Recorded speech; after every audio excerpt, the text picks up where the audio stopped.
1970년 11월 노르웨이 베르겐 이스다렌 계곡에서 불에 탄 여성의 시신이 발견됐는데요. 부검 결과 그녀의 사인은 일산화탄소 중독.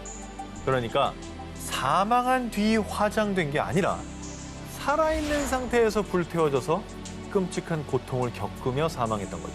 아우, 너무나 고통스럽게 생을 마감했네요.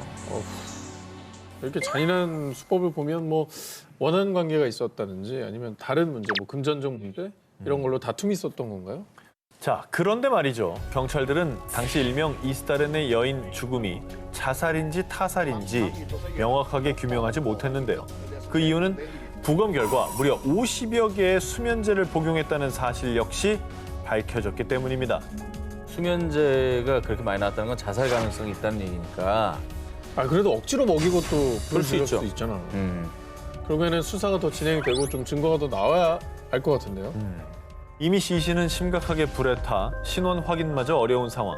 경찰들의 유일한 희망은 현장 주변에서 발견된 보석과 시계, 사망자가 입었던 것으로 보이는 옷 등의 유류품이었는데요. 그런데 말입니다. 당시 발견된 모든 의류의 라벨이 전부 제거된 상태. 게다가 다른 유류품들 역시 상표와 로고 등이 모두 훼손된 상태였던 겁니다.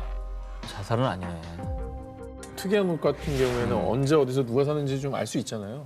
그 옷이 만들어진 시기나 장소 이런 건 대충 추정이 가능하니까 이 브랜드가 있고 그 택이 있으면. 그러니까 그 정도로 약간 이제 치밀하게 계획해서 살해당한 게 아닐까라는 의심이 좀 들어요. 자, 사건 발생 며칠 후 수사가 난항에 빠질 뻔했던 바로 그 순간 베르겐의 한 기차역 물품 보관소에서 2개의 가방이 발견됐습니다. 그리고 가방 속 안경에서 사망자와 일치하는 지문이 발견되면서 가방이 이스다렌의 여인 것임이 확인됐습니다. 자, 그러면 증거가 나왔습니다. 이제 뭐 조금 수사에 탄력이 붙는 건가요? 하지만 평범한 여행자의 가방이라고 하기엔 가방 속에서 여러 종류의 가발이 발견. 마치 자신의 신분을 숨기고 변장하려던 사람처럼 말이죠. 만약에 그 여인의 꽃이었다면 너무나 수상하고 이상한데요? 그렇죠. 왜 저러고 왜 저렇게 했을까?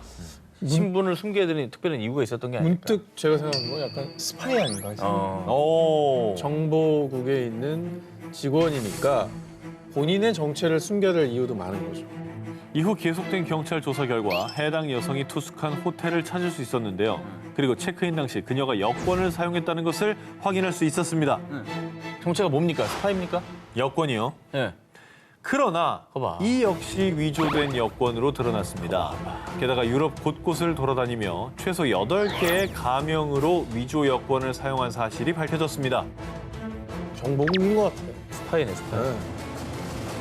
이번에 마치 평행 이론처럼 노르웨이에서 25년 전 사건이 재현된 듯한 또 다른 미스터리한 사건을 파헤쳐보겠습니다. 1995년 6월 노르웨이 오슬로의 한 호텔. 2805호 손님이 며칠째 숙박비를 지불하지 않자 호텔 경비원이 2805호를 찾아 문을 두드렸는데요. 그런데 바로 그 순간 방 안에서 들려온 총소리. 심상치 않은 사건이 벌어진 것을 직감한 호텔 측은 경찰에 신고했고요. 잠시 후 경찰이 현장에 도착했습니다. 총소리면 살인사건인가요? 근데 살인사건이면 문을 두드릴 때 일단 총소리가 들렸잖아요. 그럼 범인이 일단 안에 있거나 멀리 도망가지 못했을 것 같아요. 그런데 말입니다. 경찰이 도착했을 땐 2805호의 투숙객만이 사망한 채로 발견. 그리고 그녀의 손에 총이 들려져 있었는데요. 외부인의 침입 흔적이 없었다는 점에서 경찰은 그녀의 사인은 타살이 아닌 자살로 추정했습니다.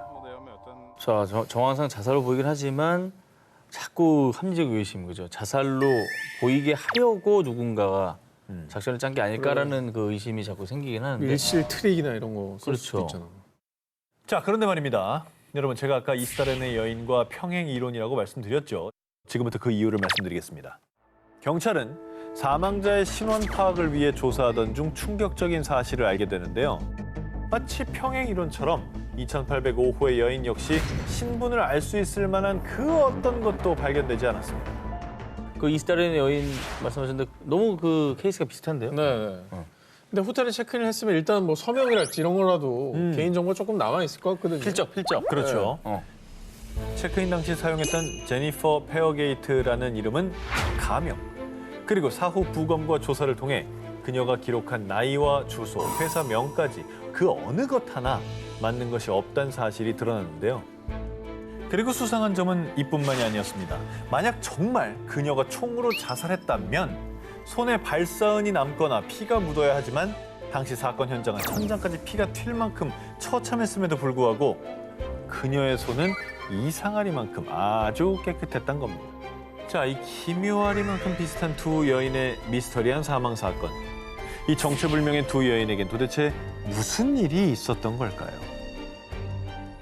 2002년 10월 27일 아르헨티나의 수도 부에노스아이레스. 이날 카라스코사 카를로스는 처제 부부의 집에서 축구 경기를 본 뒤 오후 6시 50분경 외부인의 출입이 제한된 상류층들의 클럽하우스 카르멜 컨트리클럽에 위치한 자택으로 돌아갔는데요. 자, 여러분, 카를로스가 집으로 간 시간 언제라고요? 오후 6시 50분? 정확합니다. 6시 50분을 기억해 주시기 바랍니다. 그런데 그의 눈에 들어온 충격적인 광경. 그의 아내 마리아가 2층 화장실 욕조에서 피를 흘린 채 고꾸라져 있었던 겁니다. 되게 출입이 통제된 무슨 고급 아파트 단지 뭐 이런 식으로 얘기하지 않았어요? 그러면 누구 강도가 들어가기 힘든 곳일 것 같기도 하고. 정말 안타깝게도 그녀는 끝내 사망. 다음 날은 10월 28일 남편 카를로스와 마리아의 형제들은 마리아의 장례식을 치르게 되는데요. 자, 그런데 말입니다. 누나가 운동화를 신고 있었는데 어떻게 욕실에서 미끄러질 수가 있죠? 가족들 사이에서 마리아의 죽음에 대한 의혹이 제기되는 건데요. 이후 몰리나 피코 검사가 이 사건을 담당하게 되면서 단순 사고가 아닌 범죄 사건으로 전환됐습니다. 너무 장례식이 일사천리로 진행된 것 같은 느낌? 그죠? 뭔가 좀 찜찜한 부분이 있는데. 서서히 드러난 의혹들. 자, 첫 번째 의문점, 사망 진단서. 마리아의 가족들이 끄는 사망 진단서에 그녀의 사망 요인은 비외상성 심장마비. 게다가 사고 발생 장소마저 카르멜 컨트리 클럽이 아닌 다른 곳으로 표기돼 있었던 건데요. 그러니까 마리아의 사망 진단서가 허위로 작성돼 있었던 거죠. 두 번째 의문점, 부검 결과 12월 2일 마리아의 부검이 진행됐습니다. 자, 그리고 충격적인 결과가 나왔는데요. 여러분 놀라지 마십시오. 마리아의 머리에서 5발의 총알이 발견된 겁니다. 자, 그리고 세 번째 의문점, 증거 은폐. 그렇지. 가족들이 사건 현장에서 작은 납조각을 발견했는데 정말 아무 생각도 없이 해당 납조각을 변기에 버렸다는 사실이 밝혀졌습니다. 이후 정화조 수색 작업 끝에 납조각을 발견. 마리아의 두개골에 반사되어 나온 6번째 총알이란 사실이 드러났습니다. 총알이 나왔어요? 저거를 왜 변기에 버려? 이후 남편 카를로스와 가족들은 살인 및 증거 은폐죄로 기소됐고요. 2007년 6월 7일 남편 카를로스에게는 가중 증거 은폐죄로 5년 6개월형이 내려졌습니다. 그러면 살인은 인정되지 않은 거네요? 그리고 가족들은 그럼 대체 왜 저 증거를 다 숨기려 했냐는 겁니다. 2016년 카를로스가 증거 은폐죄에 대해 항소하면서 마리아 사건에 대한 재수사가 이루어졌는데요. 이때 당시 심폐소생술 과정에서 마리아에게 갈비뼈 골절이 발생했는데 골절된 갈비뼈에 피가 없었기 때문에 그녀는 1시간 전인 오후 6시 30분에 이미 사망했다는 부검의의 주장이 받아들여졌습니다. 축구 경기 봤던 시간보다 20분 전이네. 그러면 남편에게는 시간 알리바이가 있는 거예요. 그렇습니다. 그 시각 남편 카를로스는 처제 집에서 축구 경기를 보고 있었기 때문에 결국 무죄를 선고받을 수 있었습니다.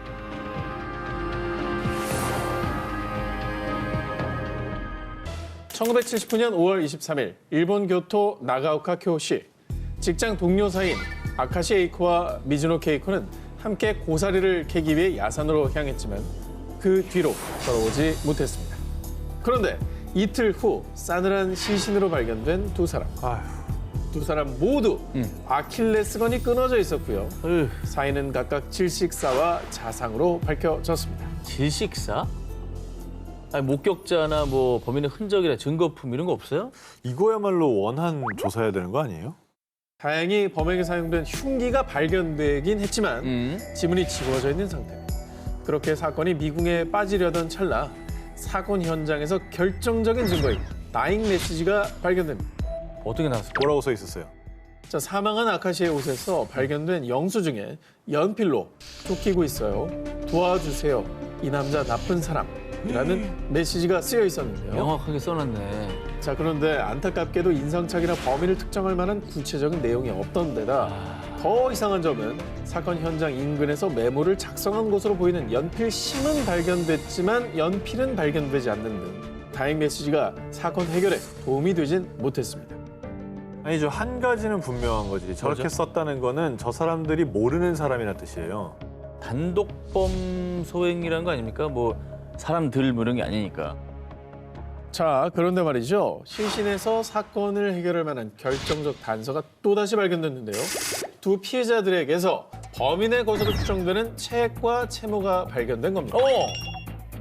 아니, 책하고 채모 나왔으면은 DNA. 바로 나오는 거 아니에요? DNA DNA 죠, 검사면? DNA. 예. 안타깝게도 그 당시 기술로는 정확한 DNA를 알아낼 수 없었고요. 다만 혈액형 A형 혹은 O형이라는 사실을 알아냈지만 그 이상의 증거를 찾지 못해 범인을 검거할 수는 없었습니다. 그런데 1년 전에 그 산에서 고사리를 캐고 있었는데 칼을 든 남자가 말을 걸어왔었어요. 자, 사건 발생 1년 전 범인으로 의심되는 수상한 남성을 본 목격자가 등장. 경찰은 몽타주를 만들어 수사에 나섰지만 역시나 그 남성이 누구인지 범인이 맞는지 아무것도 밝혀낼 수 없었고요. 지금까지 범인의 정체는 오리무중으로 흔적조차 찾지 못하고 있습니다. 자, 2008년 1월 5일 오후 6시 15분 일본의 오카야마 현의 한 경찰서로 걸려온 한 통의 전화. 히메사카 동굴 속 지하호수에 사람이 빠졌다는 신고 전화였습니다. 신고자는 탐구 동아리 회원들로요. 그들은 동아리 회원 중 한 명인 나구라 유우키가 호수에 빠져 실종됐다고 설명했는데요. 아니 동굴 탐험 같은 건 보통 이렇게 단체로 다니지 않아요? 그렇죠. 혼자 이렇게 실종될 수가 있나요? 길을 잃으면 그럴 수 있죠. 아니 그 몰려다니고 막 그러지 않나요? 멀리 다니다가 괜히 여기 신기해서 이렇게 들어가다가 혼자 길 잃어가지고 네, 뭐 그럴 수 있지 않을까요? 오전 11시 30분 나구라를 포함한 5명의 회원들이 동굴 탐험을 시작했고 오후 2시쯤 동굴 속에 있던 지하 호수에서 수영을 하기 위해 들어간 나구라가 어느 순간 갑자기 사라졌다는 것이었는데요. 아 근데 아까 오후 6시 15분에 신고했다고 했잖아요. 오후 2시에 실종이 됐으면은 실종되고 신고하기까지가 한 4시간을 그냥 날린 거 아닙니까? 너무 오래 걸린 거 아니에요? 찜찜하죠. 네. 자, 그렇습니다. 동굴 입구와 사건이 발생한 지하 호수는 편도로 한 1시간 반 거리. 동아리 회원들이 오후 2시에 사고를 목격하고 신고를 위해 동굴 밖으로 나왔다고 하더라도 늦어도 4시쯤에 신고가 들어갔어야 되지만요. 그렇지. 이 2시간이 넘는 긴 공백이 있는 겁니다. 하지만 이 공백에 대해서 동아리 회원들은요. 아니 거기 길이 워낙 험해서 헤매느라고 나오는데 오래 걸렸어요. 일단 경찰은 실종된 나구라를 찾기 위해 6일 동안 밤낮 없이 수색했지만 끝내 나구라의 시신은 발견되지 않았고요. 결국 경찰은 단순 사고로 사건을 종결지었습니다. 하지만 사건 이후에도 논란은 계속되었습니다. 자, 먼저 이 호수는 물이 매우 탁해 잠수나 수영을 하기엔 적절치 않은 곳인데요. 그리고 지하 호수로 향하는 구멍은 매우 험하기 때문에 와이어와 로프를 이용해야 내려갈 수 있었는데요. 그런데 나구라가 호수에 빠져 실종됐음에도 불구하고 동아리 회원들은 와이어와 로프를 철거하고 모두 함께 동굴 밖으로 나왔다는 점입니다. 봐요. 장비를 다 걷어 나오면 나구라가 이제 호수에서 나왔다 쳐요. 나올 방법이 없어요. 못 나오지. 네. 못 나오는 거예요. 미심쩍은 정황은 이뿐만이 아닙니다. 동아리의 회장과 부회장은 경찰과 기자를 피해 다니다 동아리에서 돌연 탈퇴했고요. 심지어 누군가 나구라의 SNS에 로그인해 나구라의 글들을 무단으로 조작, 삭제하는 일까지 벌어진 겁니다. 어머야. 저봐 뭔가 있네. 단체로 어머야. 지금 범죄를 저질렀구만 보니까. 무슨 내용이 SNS에 있길래 해킹까지 하고 조작을 하고 뭐 지우고 그래요? 저는 오히려 그 조작되거나 삭제된 글이 뭔지 궁금하네요. 어허. 뭘 감추고 싶었을까? 그렇지. 뭘 조작했을까? 네. 나구라는 어쩌다 지하 호수에 들어가게 됐을까요? 아니, 함께 동굴 탐사를 떠난 게 맞긴 한 걸까요? 1977년 4월 13일 캐나다 알버타주 토필드의 조용한 시골 마을에서 정화조 청소를 하던 노부부. 청소 도중 우연히 정화조 속을 들여다본 아내의 눈에 띈 것은 노란 시트로 감싸져 있는 시신이었습니다. 그런데 말입니다. 여태까지 봤던 시신들 중 가장 잔인하고 끔찍한 상태였습니다. 피해자 몸에서 발염장치로 불태워진 흔적을 발견. 심지어 주요 부위까지 잔인하게 훼손돼 있었고요. 직접적인 사인은 총상으로 추정됐습니다.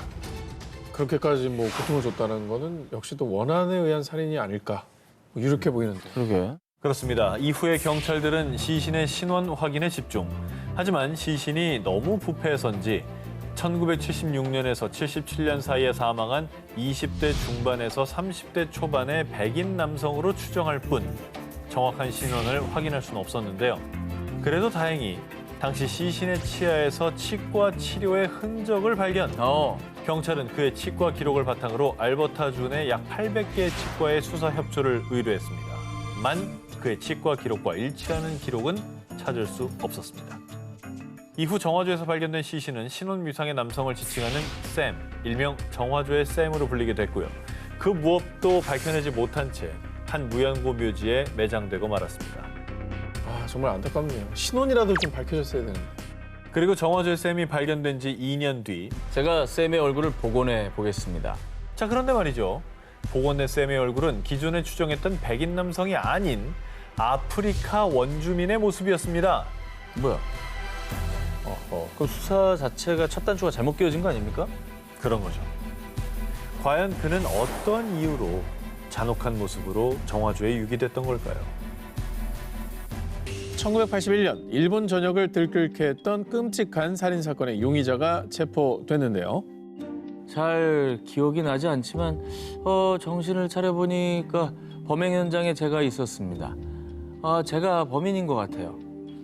때는 1981년 6월 27일 일본 오이타현 오이타시 여성 A씨는 집으로 귀가를 했다가 충격적인 장면을 목격했는데요. 바로 함께 동아리 뒤풀이에 참석했다가 먼저 귀가했던 동생 B씨가 부엌에서 하의가 벗겨진 채 쓰러져 있었던 겁니다. 결국 동생 B씨는 사망하고 말았는데요. 자, 신고를 받고 출동한 경찰은 즉시 수사에 돌입. 당시 경찰은 피해자 집에 억지로 침입한 흔적이 없고 크게 다툰 흔적이 없는 것으로 보아 면식범의 소행으로 추측했고요. 그렇게 수사 범위를 좁혀가던 중 한 사람을 유력 용의선상에 올렸습니다. 그는 바로 옆집 남자 쿠스카케였습니다. 피해자 집에서 발견한 채모를 분석한 결과 쿠스카케 채모와 일치했던 건데요. 뭐야? 게다가 피해자 몸에서 발견된 피해 혈액형이 B형이었는데 쿠스카케 역시 B형이었습니다.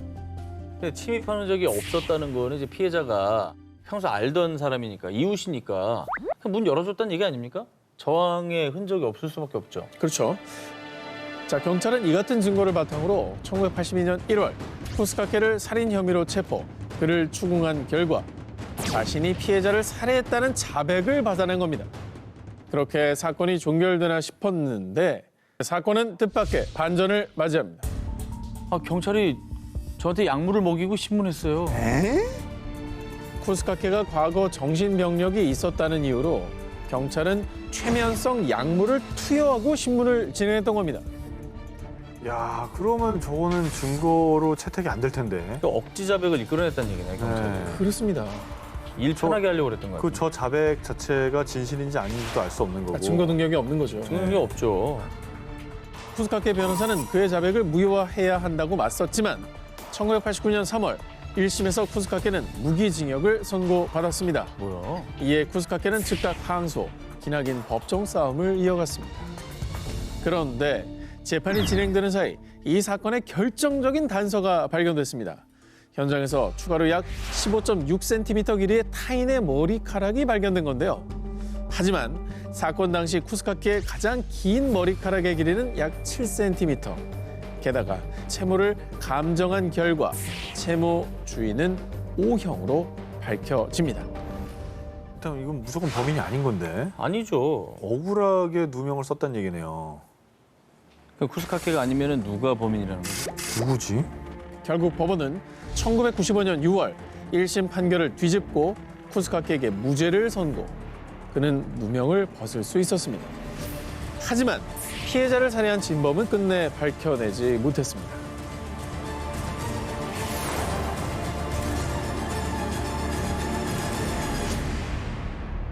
(1990년대) 미국 최고의 아역 스타인 6살 존 베넷 패트 리샤 램지.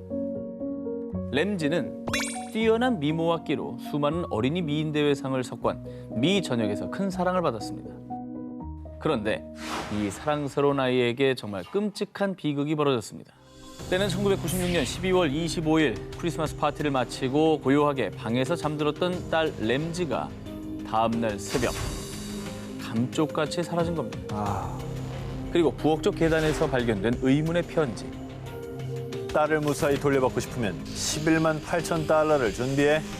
램지를 납치했다는 협박 편지로 다급해진 엄마 패 씨는 은밀히 경찰에 신고, 경찰과 함께 납치범의 연락을 기다렸지만 추가 협박 전화는 없었다고 합니다. 그런데 말입니다. 사건 수사를 위해 램지의 집을 수색하던 경찰을 경악하게 한 것. 바로 이 집의 지하 와인 창고에서 램지의 시신이 발견된 것입니다. 뭐야? 우리 애기 벌써 죽었네. 뭐야? 와, 이미 그렇게 해놓고 이미 죽인 거죠. 돈까지 뜯어내려고 했었던 거예요? 그렇죠. 진짜 파렴치한 놈이다. 그렇게 수사에 혼란을 겪던 중 경찰이 지목한 첫 번째 용의자.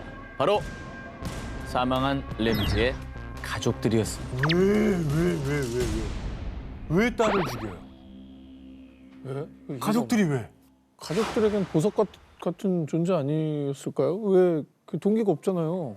경찰은 범인이 요구한 금액에 주목했습니다. 11만 8천 달러. 저도 저 숫자가 되게 이상하다고 생각했어요. 그렇죠. 이 금액은 놀랍게도 램지의 아빠 존이 연초에 받은 보너스 금액과 정확히 일치했습니다. 게다가 협박 편지는 그 집에 있던 종이와 연필로 작성한 것이었는데요. 하지만 램지의 부모는 억울함을 호소, 10만 달러의 현상금을 걸고 사설 탐정과 변호사를 고용하는 등 진범을 찾기 위해 백방으로 노력했습니다. 근데 왜 11만 8천 달러지? 보너스에 대해서 알고 있는 누군가. 보너스를 얼마 받은지 알고 있는 그죠? 어쨌든 일면식이 충분히 있는. 면식범. 네. 범인을 단정할 명확한 증거가 나오지 않는 상황. 경찰은 램지 집 인근에 거주하는 성범죄자들을 대상으로 수사를 확대. 하지만 모두 뚜렷한 증거가 없어 석방할 수밖에 없었고요. 그렇게 사건은 미궁에 빠지고 말았습니다. 그러던 중 사건 발생 7년 만인 2003년 과학수사기법이 발달하며 램지의 속옷에서 타인의 DNA를 발견. 용의자 160여 명과 일일이 대조했는데요. 결과는 모두 불일치. 가족들은 의심받던 램지의 가족들 역시 범인이 아니었습니다. 그러면 용의선상에 오르지 않았던 완전히 제3의 인물. 그렇죠. 네, 그런 사람이 범인일 거네요. 램지가 사망한 지 10년이 지난 2006년 갑자기 자신이 램지 살인범이라고 주장하는 사람이 나타났습니다. 바로 아동 포르노 범죄로 체포된 존 마크 카였는데요. 난 램지를 사랑했다고요. 그는 의도치 않게 램지를 살해하게 됐다는 충격적인 주장을 했는데요. 하지만 조사 결과 램지의 속옷에서 발견된 DNA와는 불일치. 왜 그랬던가? 결국 과대망상 환자의 허위 자백으로 결론났습니다. 아니 피해자도 있고 용의자도 뭐 한둘도 아니었고 근데 범인은 결국 없고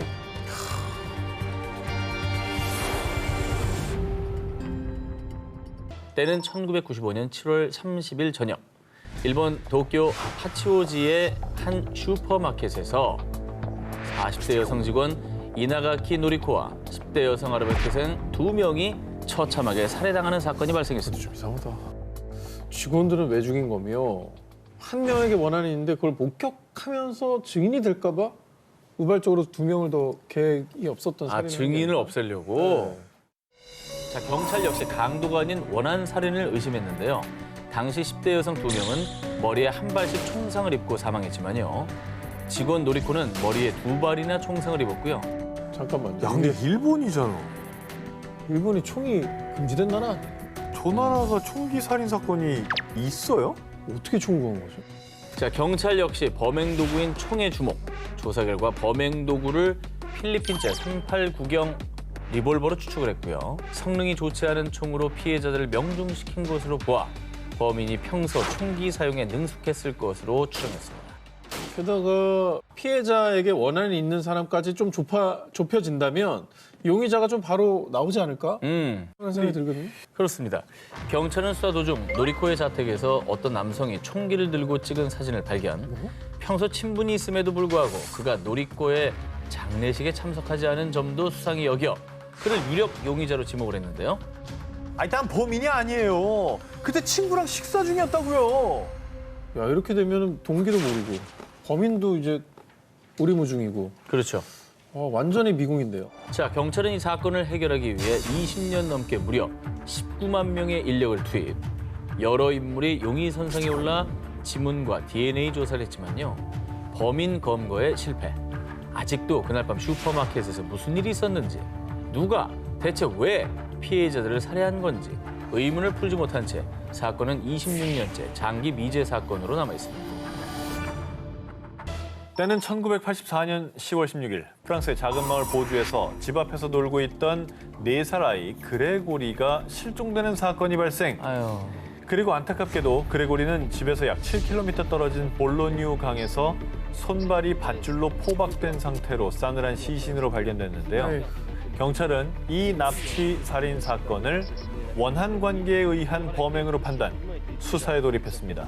그런데 놀랍게도 그레고리의 부모인 빌맹 부부는 이 사건의 범인을 알고 있었는데요.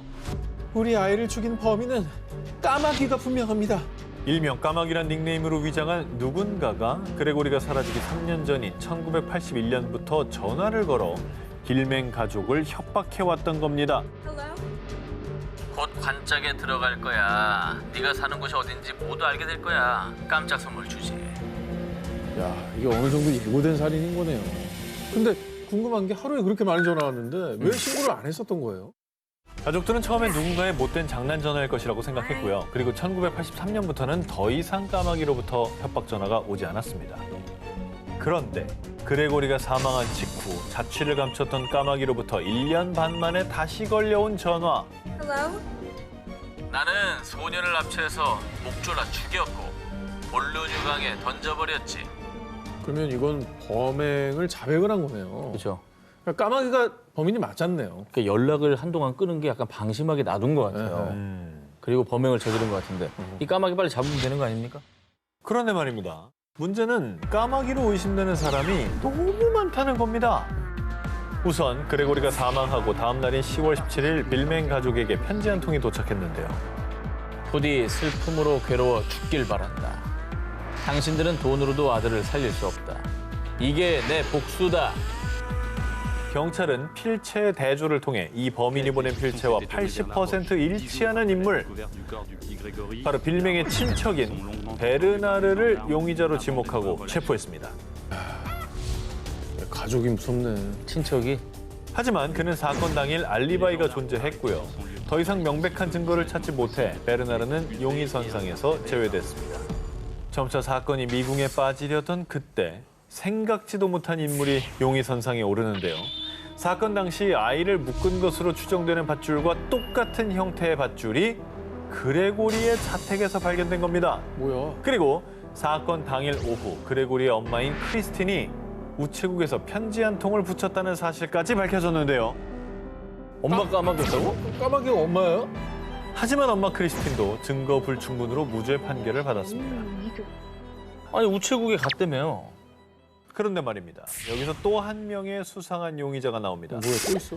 사건 당일 범인에게서 걸려온 전화를 받은 건 그레고리의 삼촌 미셸이었는데요.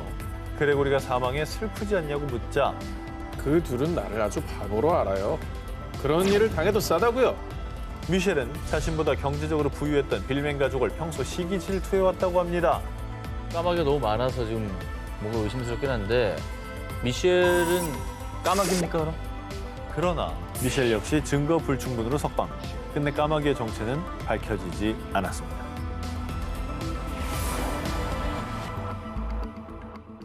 (1982년 9월 29일) 약 3일 남짓한 사이에 시카고에서 7명이 사망하는 사건이 발생했습니다. 사망자가 모두 이제 시카고에 산다는 거죠. 그 연쇄살인 가능성이 있지 않습니까? 네. 그 연쇄살인이어도 보통 그럼 피해자들끼리 어떤 연관성이 있어야 되는 거 아니에요?